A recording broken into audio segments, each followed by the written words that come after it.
आगे बढ़ते हैं। इधर मध्य प्रदेश में दतिया उपचुनाव को लेकर भी हलचलें अब बढ़ चुकी हैं। नरोत्तम मिश्रा जिन्होंने दतिया में अपनी सक्रियता बढ़ा दी, उपचुनाव की घोषणा के साथ ही नरोत्तम मिश्रा की सक्रियता भी बढ़ गई है। नरोत्तम मिश्रा एक बार फिर से सोशल मीडिया पर ट्रेंड करने लगे हैं। शेर इज बैक और इसके साथ ही विन दतिया मिशन जैसे पोस्ट सोशल मीडिया पर हो रहे हैं। नरोत्तम मिश्रा के समर्थक ही हैं जो इस तरह के पोस्ट सोशल मीडिया पर कर रहे हैं। बीजेपी और कांग्रेस दोनों ने ही चुनाव को लेकर, उपचुनाव को लेकर तैयारियां तेज कर दी हैं।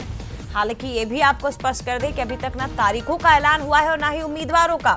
दोनों ही दल उम्मीदवारों को लेकर मंथन और बैठकें कर रहे हैं। राजेंद्र भारती को सजा मिली, जिसके बाद दतिया की सीट खाली हो गई। एफडी घोटाले में 3 साल की सजा कोर्ट ने उन्हें सुनाई है।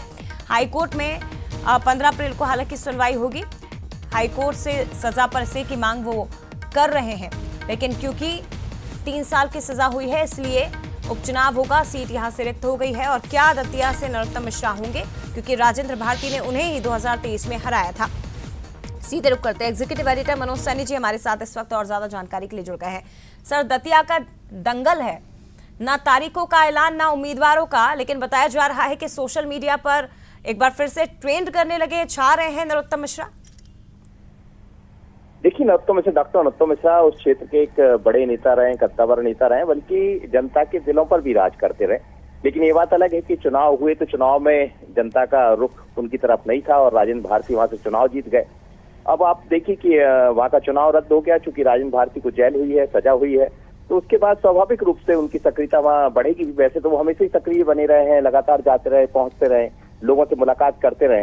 लेकिन सबसे ज्यादा उम्मीद भी जनता यही करेगी कि डॉक्टर नरोत्तम मिश्रा की वापसी हो, वो पुनः चुनाव मैदान में आए। और आपको याद होगा कुछ दिन पहले हेमंत खंडेलवाल भारतीय जनता पार्टी के प्रदेश अध्यक्ष और डॉक्टर नरोत्तम मिश्रा के बीच में मुलाकात हुई थी, तो इसके कयास और तेज जाया। लेकिन इसमें एक चीज और है कि राज्यसभा की अभी सीटें घोषित होना है और राज्यसभा से तीसरी चौथी सीट जैसा दिखाई दे रहा है भारतीय जनता पार्टी प्रयास में है।